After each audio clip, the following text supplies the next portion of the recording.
레위 자손들 가운데 30세부터 50세까지 성막을 위해서 일할 고핫 자손, 게르손 자손, 무라리 자손의 숫자를 계수한 내용입니다. 오늘 36절에 보면 이제 30살부터 50세까지 성막을 위해서 고핫 자손 그 숫자 계수하니까 2750명이다라고 했습니다. 40절에 보면 게르손 자손의 숫자는 2630명이다라고 했고요.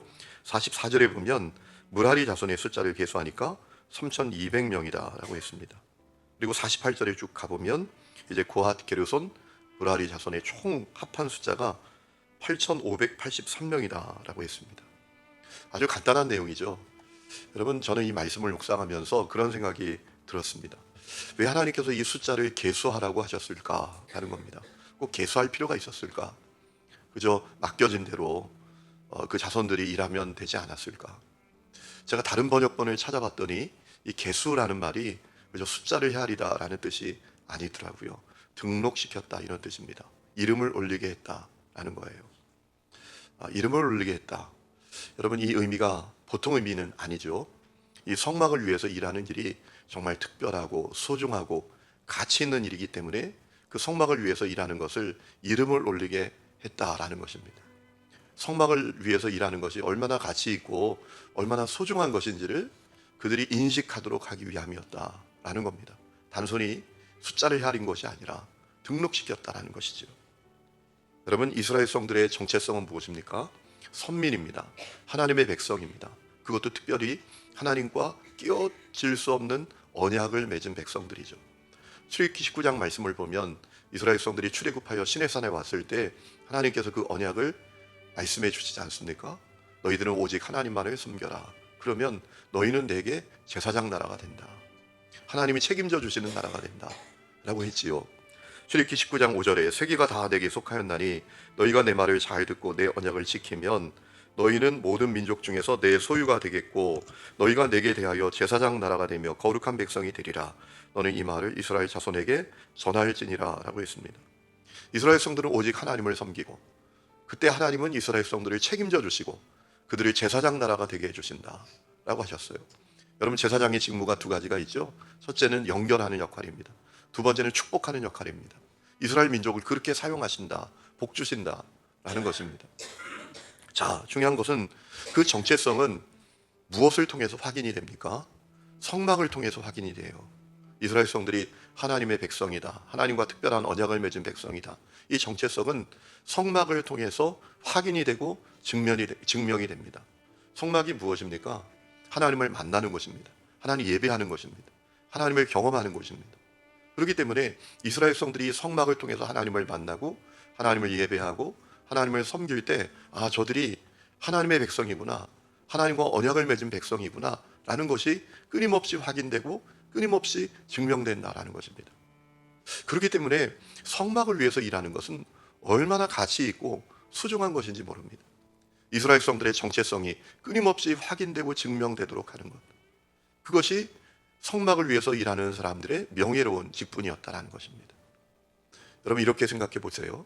자, 이들이 이 성막을 위해서 일하는 것을 가치 있게 여기지 않고 소홀히 여기고 대충 여긴다면 어떤 일이 벌어지겠습니까?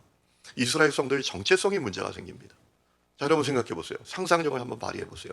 고핫 자손이 주어진 직무가 무엇입니까? 성막에 기구를 옮기는 거잖아요. 너무나 소홀하게 오기다가 그들이 법궤를 잃어버렸다. 이런 일이 벌어졌다라고 생각해 보세요. 엄청난 일이 벌어지지 않겠습니까? 게르손 자손들이 휘장과 덮개를 운반합니다. 자, 그들이 그 일을 소홀하게 여기다가 이런 일이 벌어졌어요. 성소와 지성소를 가리는 그 휘장을 잃어버렸어요. 어떤 문제가 생기겠습니까? 무라리 자손들이 이제 그 널빤지, 성막의 담장들을 만드는 것이죠. 또 기둥, 이런 것들을 운반하는데 기둥을 잃어버렸습니다. 그러면 어떤 일이 벌어졌습니까? 엄청난 일이 벌어지는 겁니다. 이스라엘 성들의 정체성이 흔들리는 일이 벌어지는 거예요. 하나님의 백성, 선민이라는 이스라엘 성들의 정체성은 성막을 통해서 유지되고 확인되고 증명되는 것이었습니다. 그래서 하나님은 이 레위 자손들이 그 일을 전투적인 자세로 감당하기를 원하셨던 것입니다. 여러분, 이 레위 자손, 이 숫자를 계수했다라는 말씀이 나오지 않습니까? 이 계수했다라는 단어가 원문을 보면 피카드라는 단어인데 그저 단순히 사람 숫자를 헤아리는 단어가 아니라 전투에 나가는 병력을 헤아리는 데 사용된 단어입니다. 그러니까 이 레인들의 숫자를 헤아렸다라는 것은 전투에 나갈 병력의 숫자를 셌다라는 거예요. 그러니까 이 레이 자손들이 성막을 위해서 일할 때 전투적인 자세로 그 일을 감당하기를 원했던 것이지요. 여러분, 그러니까 레이 자손 입장에서 본다면 오늘 말씀을 우리가 가만히 생각해 보면 성막을 위해서 일하는데 자기 이름이 등록됐다라는 것은 대단히 명예롭고 가치 있고 또 영광스러운 것이었다라고 생각됐을 것입니다.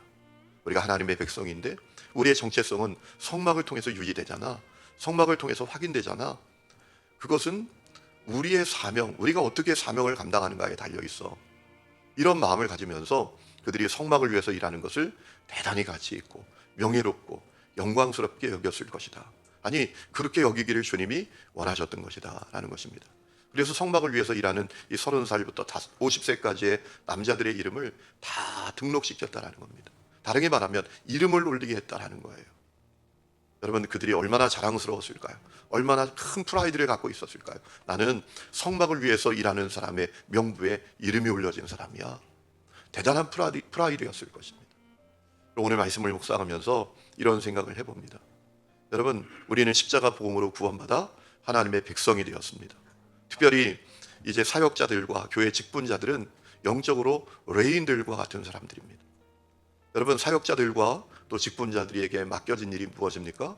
교회를 위해서, 예배를 위해서 섬기는 거룩한 직분을 맡게 된 것입니다. 여러분, 우리가 하나님의 사람이라는 것, 그것은 무엇을 통해서 끊임없이 확인되고 증명이 됩니까? 교회 공동체를 통해서 확인이 되고 또 예배를 통해서 확인되지 않습니까? 저 사람들이 하나님의 사람이래. 여러분, 그것이 어떻게 확인이 됩니까? 어떻게 증명이 됩니까? 예배를 통해서, 교회 공동체를 통해서 확인이 되지 않습니까? 그렇다면 이제 그 교회 공동체를 위해서, 예배를 위해서 섬기는 이 직분이 얼마나 참 귀하고 가치 있는 것입니까? 중요한 것은 우리가 그것을 정말 가치 있게 여기고 있는가, 소중하게 여기고 있는가라는 거예요. 여러분, 우리는 다 성막을 위해서 이름이 올려진 자들하고 똑같은 사람들이에요.